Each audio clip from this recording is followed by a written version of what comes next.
J'ai empoisonné le vin de mon oncle lors du dîner funèbre de grand-mère. Et personne n'a rien remarqué, au pas même quand il s'est effondré. Les veines gonflées de rage et de regret. Ma tante a hurlé que j'étais une ingrate. Une bâtarde indigne. Mais elle ignorait que le poison n'était que le début, le vrai venin coulait dans les mots que je murmurais à l'oreille du notaire. Juste avant que les sirènes ne percent la nuit parisienne. Et tandis que le chaos s'emparait de la famille. J'ai souri pour la première fois depuis des années. Parce que la vengeance n'est pas un cri, c'est un murmure qui ronge l'âme jusqu'à l'os. Les rues de Paris bruissaient sous une pluie fine d'automne. Ce genre de crachin qui colle à la peau comme un reproche muet. J'avais 28 ans. Et je marchais vers l'appartement familial du 7e arrondissement. Ce bastion de pierre blonde où ma grand-mère avait régné en impératrice discrète. L'hôtel de Sully se dressait au loin. Indifférent. Comme si les drames humains n'étaient que des ombres passagères sur ces façades éternelles. Mais pour moi, ce jour-là, tout allait basculer. Non pas à cause de la mort de grand-mère, elle était partie paisiblement 2 semaines plus tôt. Emportée par une crise cardiaque dans son lit de soie. Mais à cause de ce qui allait suivre, le voile levé sur des secrets enfouis depuis ma naissance. Ma famille m'avait toujours traité comme une anomalie. Un cheveu dans la soupe d'une lignée impeccablement bourgeoise. Mon père. Ce fantôme alcoolique qui avait fui vers l'Espagne quand j'avais 5 ans. N'avait jamais été le fils prodigue que grand-mère espérait. Et moi. Élise. Fruit d'une liaison fugace avec une serveuse basque lors d'un voyage d'affaires. J'étais le scandale vivant. Maman était morte en me mettant au monde. Laissant grand-mère me recueillir par pitié.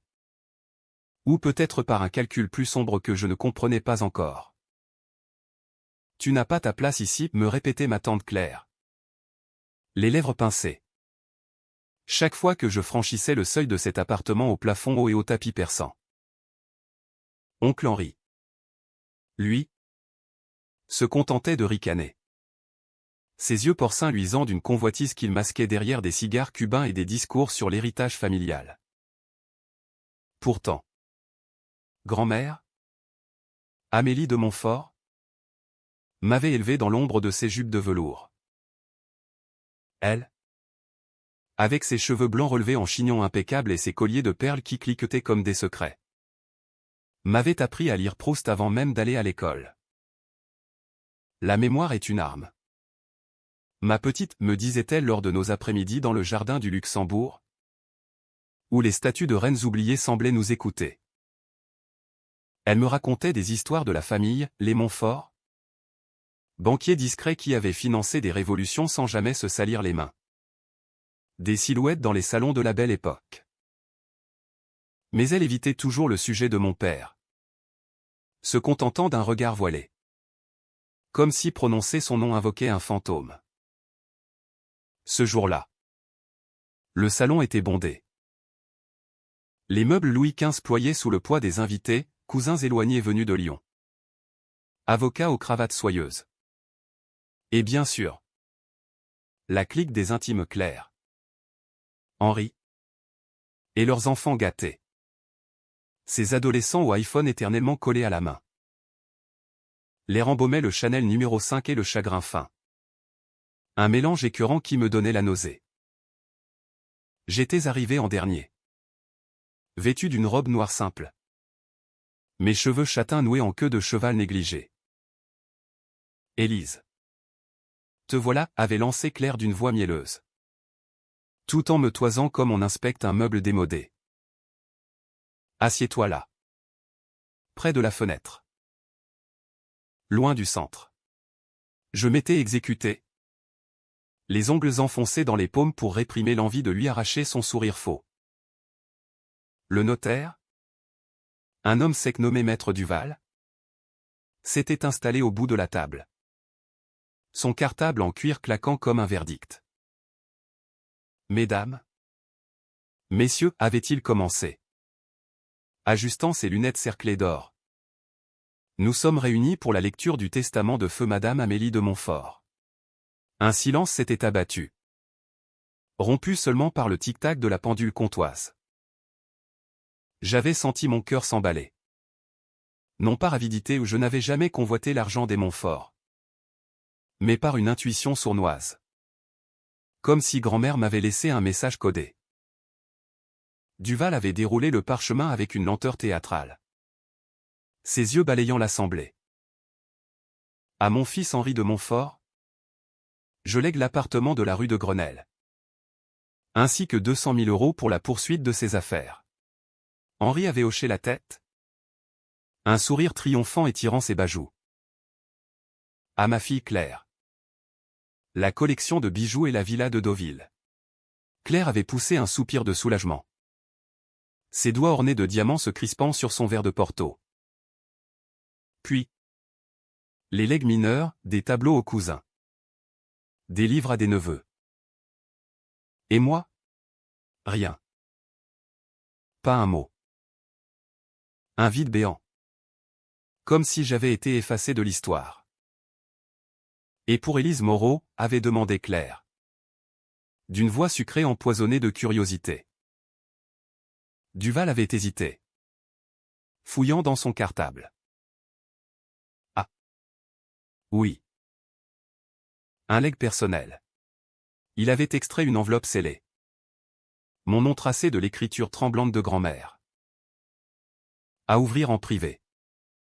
Après la lecture. Les regards s'étaient tournés vers moi. Un mélange de pitié et de mépris. Henri avait ricané, un collier de perles. Sans doute. Pour la petite bâtarde. J'avais serré les dents. Le sang affluant à mes tempes. Mais au fond de moi. Une étincelle s'était allumée au pas de colère. Encore. Mais de curiosité vorace. La lecture s'était achevée dans un brouhaha de congratulations. Claire avait déjà passé commande pour un dîner au Plaza Athénée. Pour célébrer l'harmonie familiale. Henri, un verre à la main, m'avait tapoté l'épaule, ne fais pas cette tête. Élise. Tu as toujours su que tu n'étais pas des nôtres. Ces mots m'avaient transpercé comme une lame. Ravivant des années de silence glacé. De Noël où j'étais relégué à la table des enfants. De vacances à Biarritz où on m'avait laissé seul avec les domestiques. J'avais 28 ans. Un emploi modeste de bibliothécaire à la Sorbonne. Un studio exigu dans le Marais. Et cette famille me traitait comme une intruse. Mes grands-mères. Elle avait vu en moi quelque chose qu'ils ignoraient. Plus tard. Seul dans ma chambre d'invité ou une soupente sous les combles. Avec vue sur les cheminées enfumées. J'avais ouvert l'enveloppe.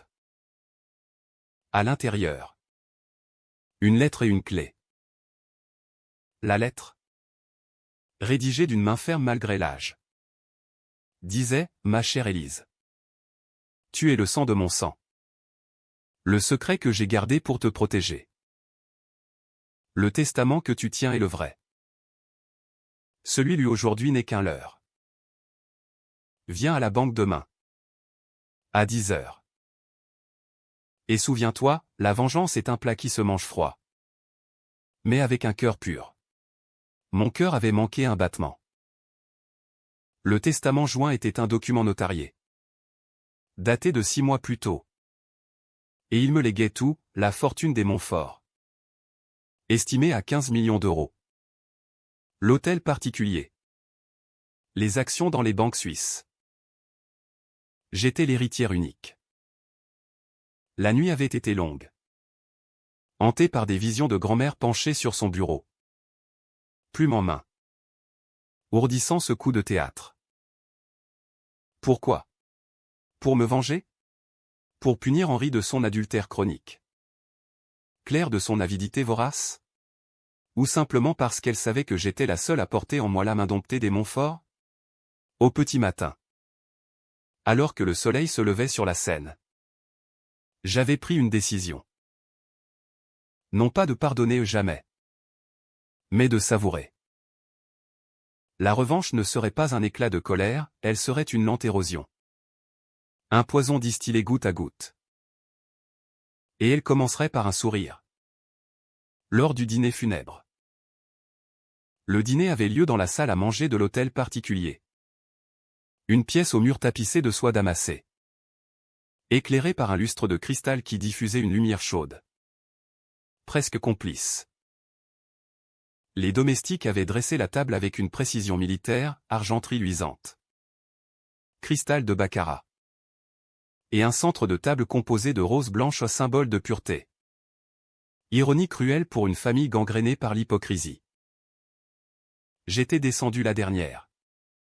Vêtu de la même robe noire. Mais avec un collier de perles que grand-mère m'avait offert autrefois.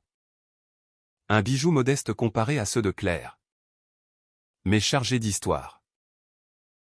Élise. Ma chérie, avait susurré ma tante en m'apercevant. Tu as l'air résigné. C'est bien.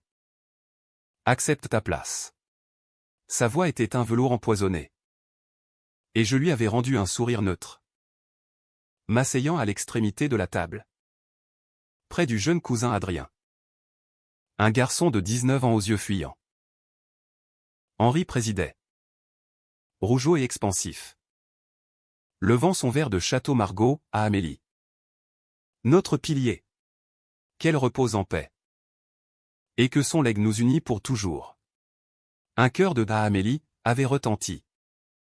Glace tintant comme des chaînes invisibles. J'avais trinqué en silence. Observant. Claire. À la droite d'Henri. Paradait ses nouveaux droits sur la villa de Deauville. Décrivant déjà les rénovations, un spa. Peut-être. Avec vue sur la mer. Les enfants adoreront. Ses fils. Lucas et Théo. Hochèrent la tête avec enthousiasme. Leurs assiettes chargées de foie gras et de truffes. Adrien. Lui. Mâchonnait nerveusement. Jetant des regards obliques vers moi. Il était le seul à ne pas me mépriser ouvertement, peut-être parce qu'il partageait mon statut de marginal. Son père le considérant comme un raté pour ses études avortées en droit. Le premier plat ou une bisque de homard. Crémeuse et opulente avait été servie avec une lenteur délibérée. Permettant aux conversations de s'épanouir comme des mauvaises herbes. Henri. Enhardi par le vin. S'était lancé dans un récit sur les bons vieux temps, Amélie était une femme d'affaires. Vous savez. Elle a sauvé la banque familiale en 2008. En vendant des actions au bon moment. Oubliant. Bien sûr. Que c'était mon père. Son frère aîné. Qui avait ruiné la moitié des fonds avec ses dettes de jeu. J'avais écouté. La cuillère à la main. Sentant la chaleur du liquide me brûler la gorge. Puis. Comme prévu. Les regards s'étaient tournés vers moi. Et toi? Élise? Que as-tu prévu pour l'avenir? Avait demandé Claire. Feignant l'intérêt. Avec ton legs modeste. J'avais posé ma cuillère. Croisant les mains sous mon menton. Oh. Rien de grand. Peut-être voyager. Voir le monde au-delà de Paris. Un rire étouffé d'Henri. Voyager? Avec quoi? Ma petite? Un billet d'autocar? La tablée avait ri.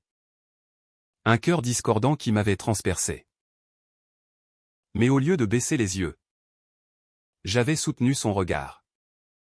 Un sourire naissant aux lèvres. Peut-être. Ou peut-être que je resterai ici. Pour veiller sur l'héritage. Silence. Claire avait plissé les yeux, que insinues-tu? J'avais haussé les épaules. Innocente. Rien. Juste que grand-mère aimait les surprises. Le vin avait coulé à flot. Rouge comme le sang des rancunes. Au dessert une tarte aux figues. Sucrée et collante. Henri s'était levé pour un toast final. À la famille Montfort. Indivisible. Il avait rempli les verres. Y compris le mien. D'un geste théâtral. C'est là que j'avais agi. Dans la poche de ma robe. La petite fiole que j'avais achetée discrètement en pharmacie d'un sédatif puissant. Dilué dans une goutte d'eau. Inodore et insipide. Tandis qu'il se penchait pour servir, j'avais fait mine de trébucher. Versant une larme de mon propre verre dans le sien. Un accident anodin. Vu par personne dans le tumulte des rires.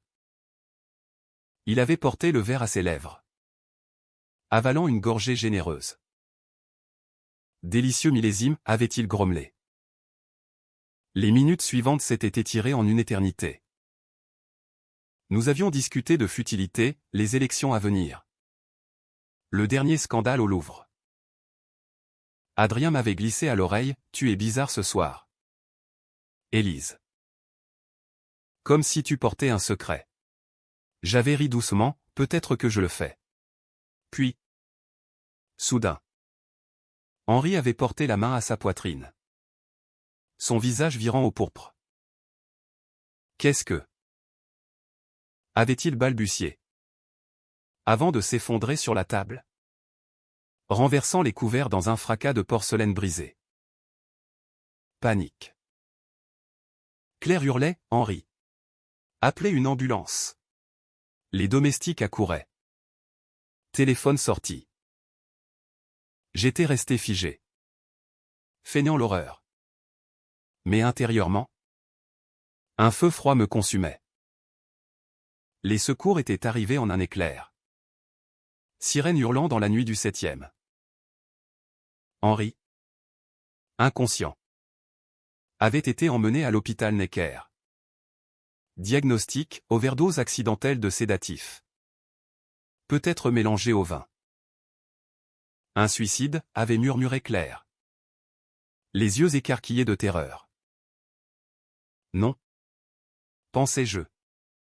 Une leçon. Le notaire Duval, alerté par le chaos, était repassé le lendemain matin. Pâle comme un linceul. Mademoiselle Moreau. Votre grand-mère. Elle avait prévu cela. Le vrai testament doit être lu en privé. Mais après cet incident, j'avais hoché la tête. La clé de la banque brûlant dans ma poche. Lisez-le maintenant. Maître. Devant eux tous. La famille s'était rassemblée dans le salon. Ombre de la veille. Claire. Les traits tirés. Serrait un mouchoir brodé. Adrien observait. Curieux. Duval avait déroulé le document. Sa voix chevrotante, à Élise Moreau. Ma petite fille bien-aimée. Je lègue l'intégralité de ma fortune, l'hôtel particulier. Les comptes bancaires. Les propriétés. Car elle est la seule à porter le vrai sang Montfort. Fruit de l'union secrète de mon fils aîné avec une femme qu'il aimait vraiment. Silence assourdissant. Claire avait bondi, mensonge. Élise est une bâtarde. Mais Duval avait brandi les preuves, analyse ADN. Lettre jaunie. Henri. Encore à l'hôpital. N'apprendrait la nouvelle que plus tard. Paralysé par le poison et la ruine. Pour la première fois. J'avais vu la peur dans leurs yeux, pas de la colère. Mais une terreur viscérale.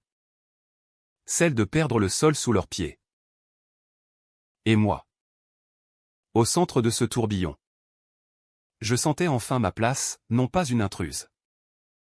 Mais la tempête elle-même. Les jours suivants s'étaient mués en un brouillard de formalités et de fureur contenue.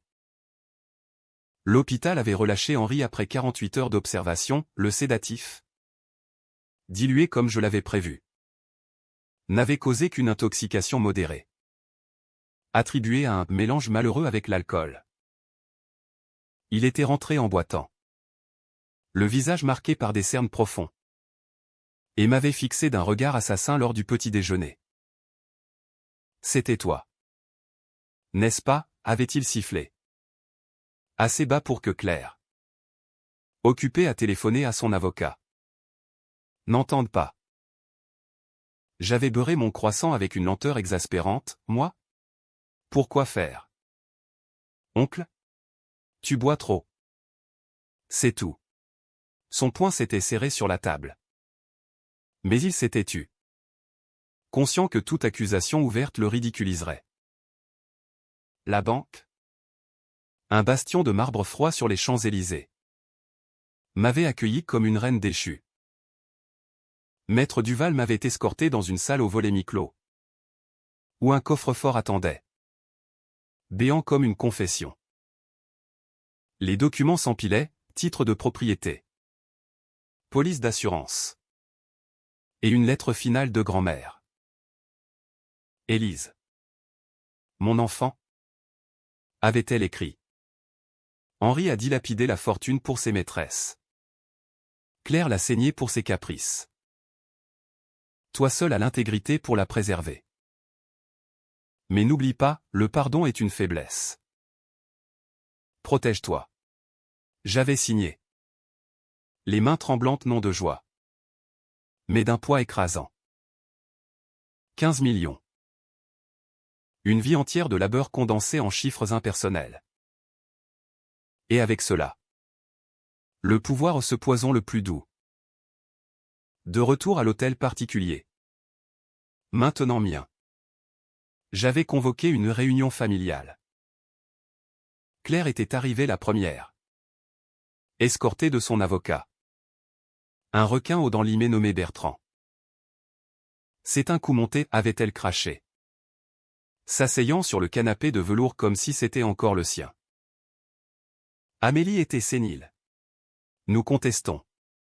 Henri, pas les voûtés, avait acquiescé. Ses yeux injectés de sang, tu nous dois tout? Élise.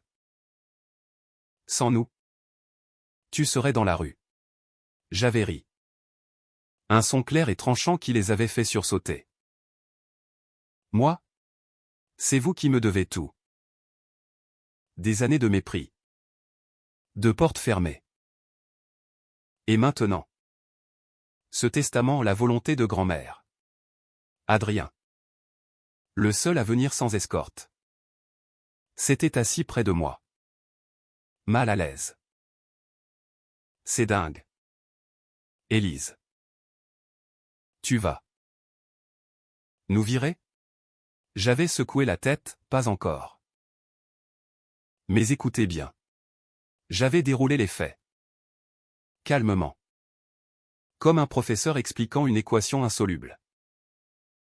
Les dettes d'Henri, 500 000 € à des créanciers occultes. Masqués par des prêts familiaux. Les malversations de Claire, détournement mineur de fonds pour ses amis shopping addicts à Neuilly. Grand-mère savait tout, avais-je conclu, sortant les dossiers de la banque. Et elle a choisi de couper les branches pourries. La rage avait éclaté comme une bulle de savon empoisonné. Henri s'était levé d'un bond, renversant une lampe, salope. Tu vas payer pour cela. Bertrand l'avait retenu, murmurant des conseils légaux. Claire? Les larmes aux yeux œuvraient. Cette fois, avait supplié, Élise. Pour l'amour de Dieu. Les garçons ont besoin de cette maison. Lucas et Théo, appelés en renfort, avaient marmonné des insultes. Mais leur voix tremblait. Adrien, lui, avait baissé la tête, c'est mérité. Papa. Maman. Vous l'avez traité comme de la merde. Ce soir-là. Seul dans la chambre de grand-mère, un sanctuaire de livres reliés et de portraits ancestraux. J'avais pleuré pour la première fois. Pas de victoire, mais de deuil. Pour l'enfant que j'avais été. Exclu des dîners. Moqué pour mes origines basques. Bâtarde, ce mot qui m'avait suivi comme une ombre.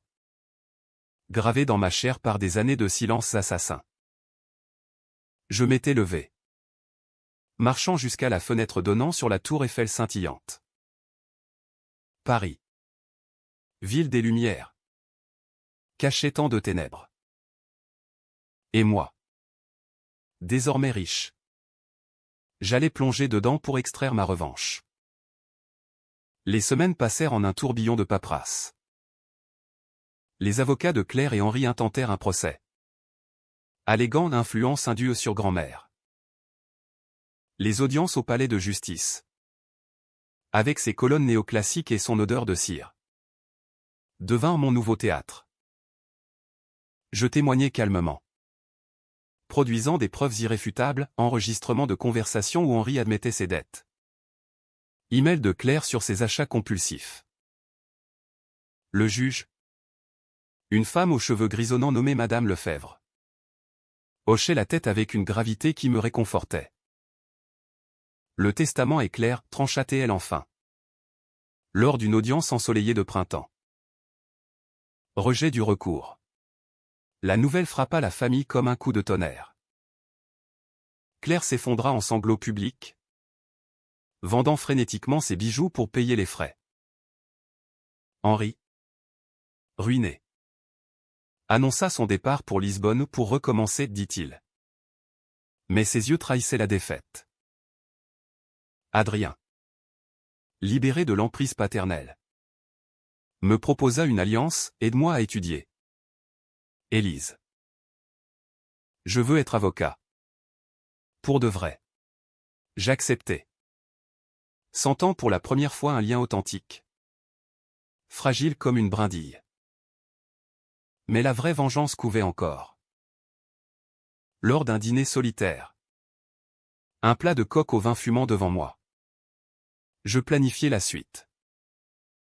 Pas de violence physique ou trop vulgaire, mais une dissection psychologique. Claire, qui squattait encore un appartement annexe, recevrait des lettres anonymes, factures falsifiées. Rumeurs sur ses dettes colportées dans les cercles mondains.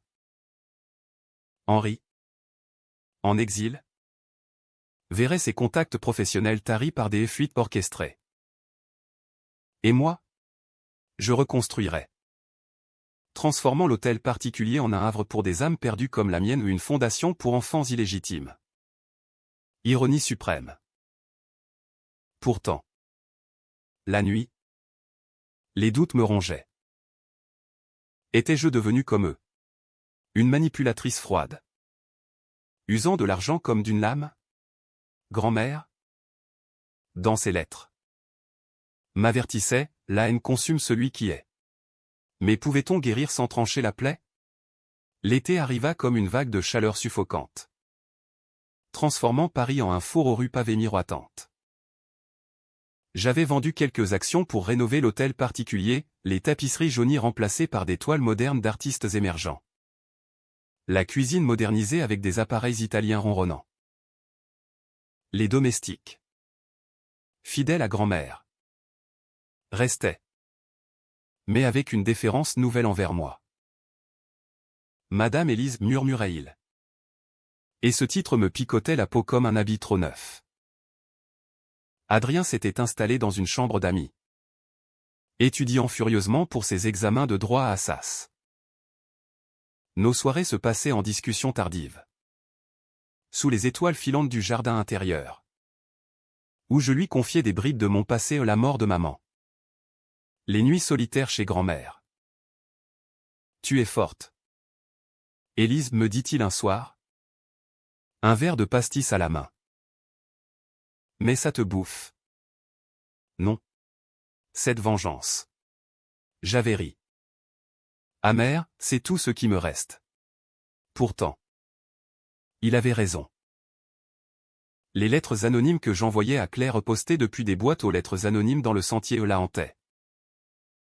Elle appelait. Voix brisée, Élise. Arrête. Les garçons. Lucas a tenté de se suicider. Un choc. Comme un seau d'eau glacée. J'avais raccroché. Le cœur serré. Mais sans remords. C'était elle qui avait planté les graines de la haine. En me traitant de fille de pute lors d'un Noël pluvieux. Quand j'avais 10 ans. Henri, de son côté, sombrait à Lisbonne. Des emails intercepteurs hackés via un contact discret à la Sorbonne révélaient ses nuits blanches. Ses dettes accumulées auprès de prêteurs usuriers. Je reviens. Élise. On va régler ça à l'ancienne, écrivait-il à un vieil ami. Je souriais, effaçant le message. L'ancienne manière des Montfort était la discrétion, ruinée sans trace. Laisser l'ennemi se noyer dans son propre venin. Un après-midi. Alors que je flânais au marché d'Aligre, achetant des fromages odorants et des herbes fraîches, mon téléphone sonna. Numéro inconnu. Élise Moreau. Une voix masculine. Rauque. Avec un accent du sud. C'est ton père. Mon panier s'écrasa au sol. Tomates éclatées comme des cœurs brisés. Papa, balbutiai-je. Le monde vacillant. Il rit. Un son cassé, oui. Ma fille. J'ai lu pour le testament dans le Figaro. Félicitations. Ou condoléances. Au choix. Nous nous rencontrâmes dans un café du Marais. Un bistrot aux murs écaillés servant des cafés serrés et des croissants feuilletés. Il était là. Vieilli prématurément, cheveux grisonnants. Peau tannée par le soleil espagnol. Yeux bleus comme les miens. Mais voilé par la culpabilité. Je suis désolé, dit-il d'emblée. Commandant 2 verres de Calvados. J'ai fui parce que ta grand-mère me haïssait. Pour ta mère. Elle disait que j'avais sali le nom. Les mots affluèrent, leur amour passionné à Bilbao. Le scandale étouffé. Ma naissance comme un point final. Amélie m'a banni. Mais elle t'a aimé pour nous deux. Écoutez, mon père fut une lame à double tranchant. Il pleurait. Évoquant des souvenirs ou une promenade sur la plage de Biarritz. Où il m'avait porté sur ses épaules. Tu étais ma princesse. Mais la trahison persistait, 23 ans d'absence. Pourquoi maintenant, demandai-je. Voix dure. Il haussa les épaules, l'argent? Non. Juste. Pour te dire que tu n'es pas seul. Je partis sans un au revoir. Le cœur en lambeaux. Était-ce une nouvelle manipulation? Ou une chance de guérir? La nuit. Les cauchemars revinrent, Claire me giflant lors d'un anniversaire. Henri me traitant de parasite. Je me réveillai en sueur. Composant le numéro de la fondation. Les appels affluèrent, des mères célibataires.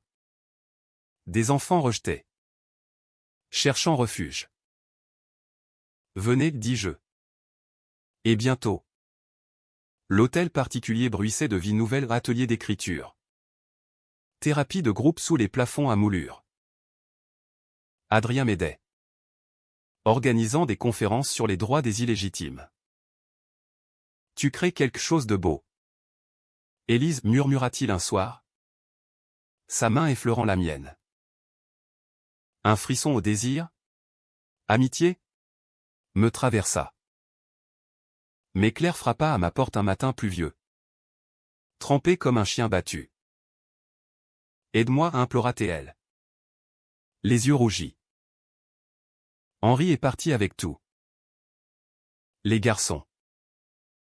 Ils me haïssent. Je l'invitai à entrer.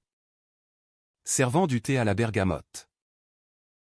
Écouter ses confessions fut cathartique, son enfance sous la poigne d'Amélie. Ses mariages ratés. Sa jalousie envers moi, la favorite. Je t'ai détesté parce que tu avais son amour, avoua-t-elle. Pour la première fois. Je vis l'humaine derrière le monstre. Reste, dis-je. Mais travaille. À la fondation. Henri. Apprenant cela. Revint furieux, tu la protèges? Après tout? Une confrontation explosive dans le salon. Où il brisa un vase Ming. Tu m'as empoisonné, hurla-t-il. Je tins bon, pas empoisonné. Juste. Éveillé. Il partit. Vaincu. Mais promettant, ce n'est pas fini. Et ce ne l'était pas. La vengeance? Je le réalisais. N'était pas linéaire, elle était un labyrinthe de miroirs. Où l'agresseur et la victime échangeaient les rôles. Pourtant. Au cœur de ce chaos. Une paix naissante. Avec mon père. Des dîners sporadiques à Saint-Germain. Où il racontait des histoires basques danses folles. Vin corsé. Avec Adrien. Des promenades le long de la Seine. Mains enlacées. Éclairs. Aidant aux ateliers. Sa voix tremblante lisant des poèmes de Verlaine. La famille se recousait. Non par force, mais par nécessité. Mais au fond, le feu couvait encore prêt à flamber si on me poussait trop loin. L'automne revint. Teignant les feuilles du Luxembourg en ocre flamboyant. Comme si Paris elle-même saignait ses regrets. La fondation prospérait, inaugurée sous le patronage d'une ministre des Affaires sociales. Elle accueillait désormais 20 résidentes. Des femmes aux histoires brisées mais aux yeux farouches. J'avais engagé un architecte pour transformer les combles en dortoirs lumineux. Et les anciens salons en espaces de création. Claire, transformée en coordinatrice administrative. Excellait dans l'organisation, son avidité canalisée en efficacité. Merci, me murmura-t-elle un soir, lors d'une soirée de gala au Petit Palais, où des donateurs en smoking applaudissaient nos efforts. Tu m'as sauvé. Je hochai la tête. Mais intérieurement, je guettais le piège, pouvait-on vraiment changer? Adrien et moi. Nous nous rapprochions. Nos baisers, volés dans l'escalier de service, avaient le goût du vin nouveau à frais. Imprévisible. Je t'aime, avoua-t-il lors d'une nuit orageuse. La pluie martelant les vitraux. Pas comme une cousine. Comme une femme. Le scandale potentiel me traversa. Mais je l'embrassai. Affamé de normalité. Mon père. Désormais résident occasionnel dans un appartement que je lui avais loué près de Bastille. Approuva, l'amour guérit les bâtards. Élise. Ses visites étaient des baumes, paille la maison. Chanson en euskara. Rire qui comblait les silences de mon enfance. Mais Henri rôdait. Ombre persistante. Des lettres anonymes son œuvre. Cette fois arrivèrent, accusation de fraude à la fondation. Insinuation sur ma morale douteuse avec Adrien. La presse locale s'empara du ragot, l'héritière Montfort dans un scandale incestueux. Les donateurs hésitèrent. Les résidentes murmurèrent. Claire, loyale désormais, me défendit publiquement, c'est de la calomnie. Élise est une sainte. Ironie, la vipère devenue bouclier. Je décidai de contre-attaquer. Non par poison, mais par vérité. J'invitai Henri à dîner au seul. Dans la salle à manger restaurée. Il arriva. Hagard. Les vêtements froissés par des mois de déchéance. Quoi encore, grogna-t-il, s'asseyant face à moi. Le repas était simple, escargot au beurre d'ail. Magret de canard saignant. Fromages affinés. Du vin de Bordeaux. Le même que la nuit fatidique. À la famille, portai-je mon verre. Il hésita. Puis but. Méfiant. Les mots coulèrent comme le millésime, ses adultères. Révélés par des lettres de grand-mère, ses vols. Documentés par des relevés bancaires. Tu as tué papa à petit feu, conclus-je. sortant une pile de photos au lui avec des maîtresses. Des chèques falsifiés. Il blêmit, comment? Je souris, grand-mère m'a tout laissé. Y compris les secrets. Il fondit en larmes. Un homme brisé, j'étais jaloux. De toi. De ton père. Il était le préféré. Confession après confession. Jusqu'à l'aube, son enfance battue par Amélie. Sa peur viscérale de la pauvreté. Au lever du soleil. Filtrant à travers les rideaux de lin. Je lui tendis une main, reste. Travaille à la fondation. Répare. Il accepta. Vaincu. La famille se reforma. Bancale mais entière, dîners hebdomadaires où Claire riait aux blagues d'Henri. Adrien et moi échangeant des regards complices. Mon père chantant des berceuses basques aux résidentes. La presse. Lassée. Passa à d'autres scandales. Pourtant. La psychologie de la revanche est un gouffre. Lors d'une thérapie de groupe que j'imposais à tous. Y compris moi.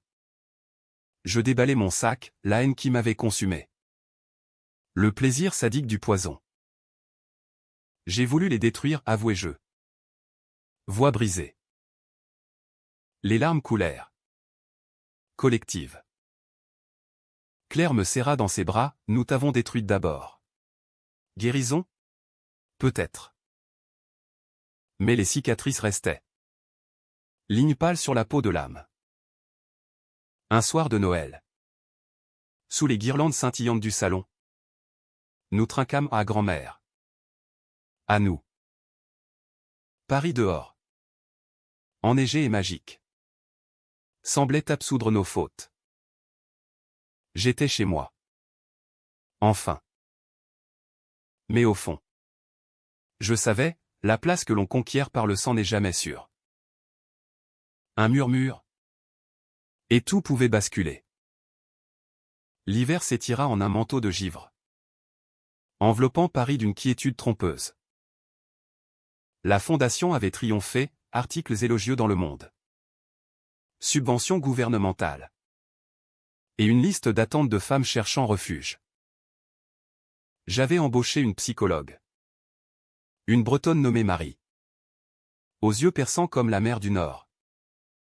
Qui dirigeait des sessions où les secrets éclataient comme des vagues. Henri. Rédemption inattendue. Gérait les finances au son œil pour les chiffres. Jadis pervers. Maintenant rigoureux. Je compense, me dit-il un matin. En vérifiant des budgets. Claire organisait des ateliers d'art-thérapie. Ses mains fines modelant l'argile avec une tendresse nouvelle. Adrien. Diplômé avec mention. Plaidait désormais pour les droits des enfants en foyer. Et mon père? Il cuisinait des festins basques. Son rire emplissant les couloirs comme un antidote au passé. Mais la vraie épreuve vint au printemps. Avec l'arrivée d'une lettre scellée du notaire Duval, affaire classée. Mais un codicile. Mon cœur se serra. Grand-mère avait prévu une ultime surprise ou une clause, si la famille se désunissait à nouveau. Tout irait à une œuvre caritative anonyme. Pour forcer l'unité, expliquait-elle dans une note jointe. Ironie cruelle, notre vengeance mutuelle nous liait désormais par peur de la perte totale. Ce soir-là. Lors d'un dîner familial élargi, résidentes incluses. Table dressée pour 30. La tension monta comme une marée. Lucas? Fils de Claire? Ivre de vin rouge. Accusa, tout ça à cause de toi. Élise. T'es pas une Montfort? T'es une voleuse. Le silence tomba. Cuillère suspendue. Henri se leva. Visage dur, assez. Mais je pris la parole. Voix calme, si. Lucas. Je suis une voleuse. De cœur brisé. De silence assassin. Mais regardez autour, cette table. Ces rires, c'est ce que j'ai volé de plus beau. Les confessions affluèrent, regrets. Pardon murmuré. Claire pleura pour les gifles infligées, Henri pour les nuits où il m'avait ignoré. Mon père serra ma main, et moi. Pour l'absence. Même Adrien. Vulnérable, j'ai peur de te perdre. La nuit se mua en veillée. Histoire partagée jusqu'au petit matin.